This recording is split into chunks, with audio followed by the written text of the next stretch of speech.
Hey y'all, welcome to Pleiadian Point of View. I'm Peyton with Peyton Energetics, and as you can probably guess, I'm a Pleiadian channel. So in this week's Point of View, the Pleiadians wanted to talk to us a little bit about our galactic family.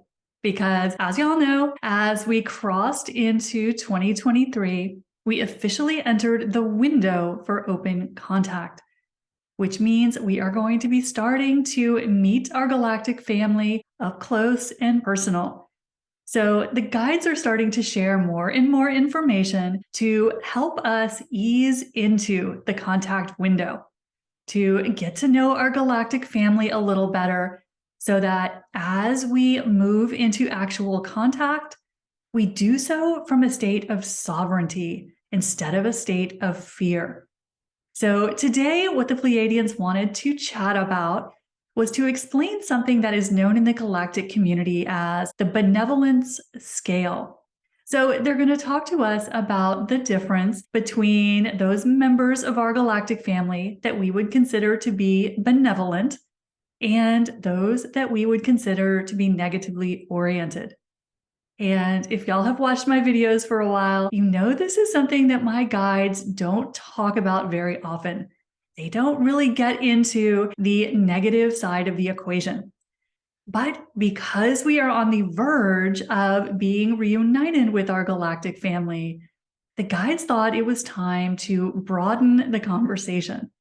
So today they're going to help us understand how this looks from a galactic perspective in terms of those races that are more benevolently oriented and those that are not so much. Now, when we talk about benevolent races and those that are not so benevolent in nature, the guides tend to put star races into one of two categories. So the first category that we're pretty familiar with in the spiritual community are those races that we would consider to be benevolent. So a lot of times, of course, we put the Arcturians in this category, the Essassani in this category, the Pleiadians, and many, but not all, of the Sirians. But there is also the other end of the scale, where we have many, many races who are what we would consider to be negatively oriented.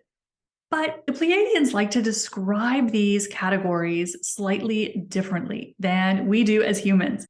And a lot of times when the guides are referring to what we as humans would consider to be benevolent races, the Pleiadians will often refer to these as races that are service to others. So their main purpose is to be of service to the whole, to supporting their whole race, their whole collective. And these are the races that go to such lengths to be helpers in the galaxy. So these are the races that we all know in the spiritual community, because these are the races that are helping us through the ascension process. So we mentioned some of those a minute ago, and these are the races that we are channeling here on Earth, that are starting to have more contact with us on Earth, to share more information with us. So these are races who have committed themselves to being of service to others. Now, another name that this category sometimes goes by in the spiritual community is a little term that one of my channeling teachers came up with. So you may hear this category of beings referred to as type 1. So if you hear that in the spiritual community, what we are referring to, and it's a great simple way to wrap your mind around this discussion, is when we are talking about beings that are service to others, sometimes we will refer to them as being type 1 beings. You'll hear that slip out of my mouth in certain conversations. So that is what that is referring to. Now, on the other end of the scale are those races that we don't have quite as much contact with for good reason in the spiritual community. And these are races that the Pleiadians refer to as being service to self. Now, being service to self doesn't mean that these are not loving beings. They may be completely loving to other members of their kind and to those races that they happen to respect. But some of these races, especially when we get on the more extreme end of the service to self category, where we have what we would consider as humans to be actually malevolent, you have races that very often have no consideration for any race except their own. So these are the races that have no trouble stepping on the free will of another civilization, that have no problem killing, harming, manipulating, deceiving other beings. So for that reason, of course, we don't play with them quite so much in the spiritual community. So these tend to be races that we're not quite as familiar with. Now, you may also hear this group, which the Pleiadians like to call service to self, being referred to as type 2 beings. And that is just to separate them from beings who are service to others. And this category covers a lot of territory. So in this category of service to self, you have those beings that are the most malevolent in the galaxy. And some of the races that we throw in this category are, of course, the infamous ancient reptilians, the draconians, and also many of what we call the negatively oriented grays, because not all grays are negatively oriented.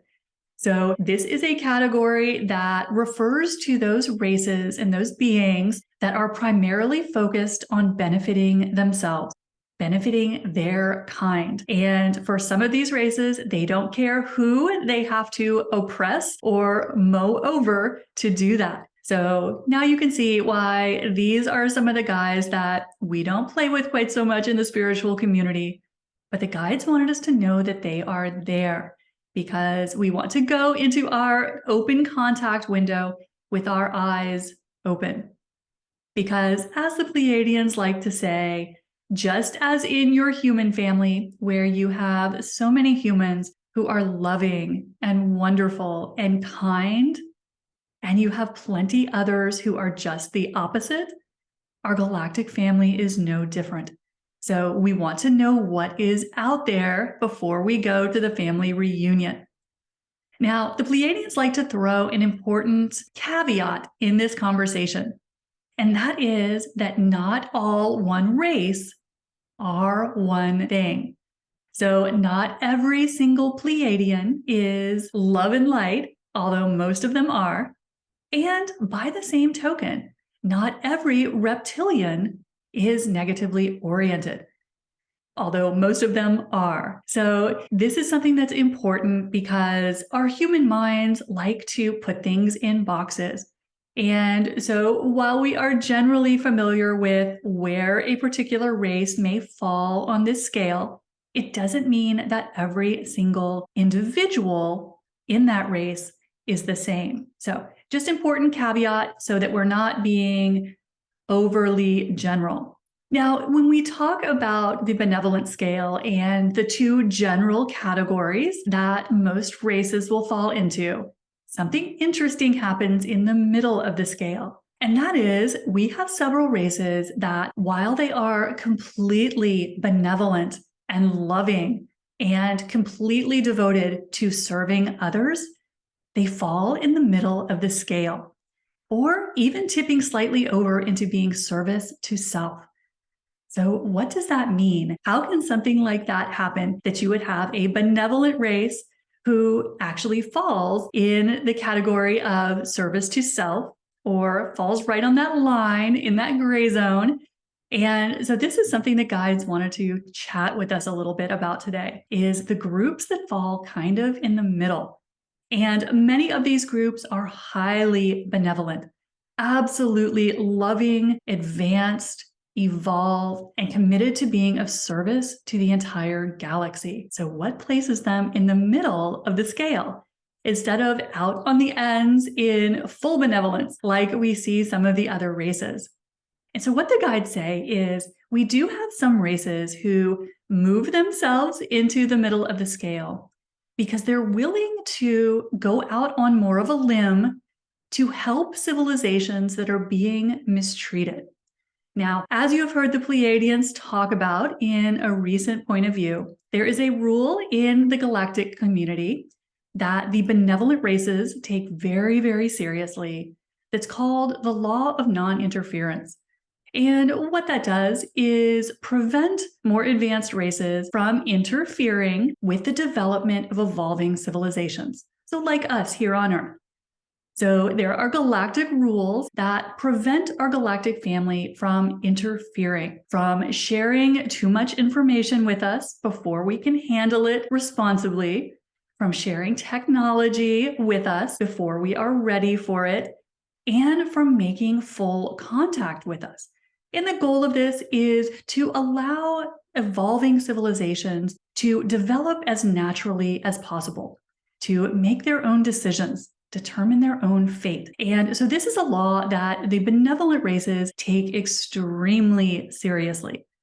And with that in mind, there are some exceptions to the law of non-interference.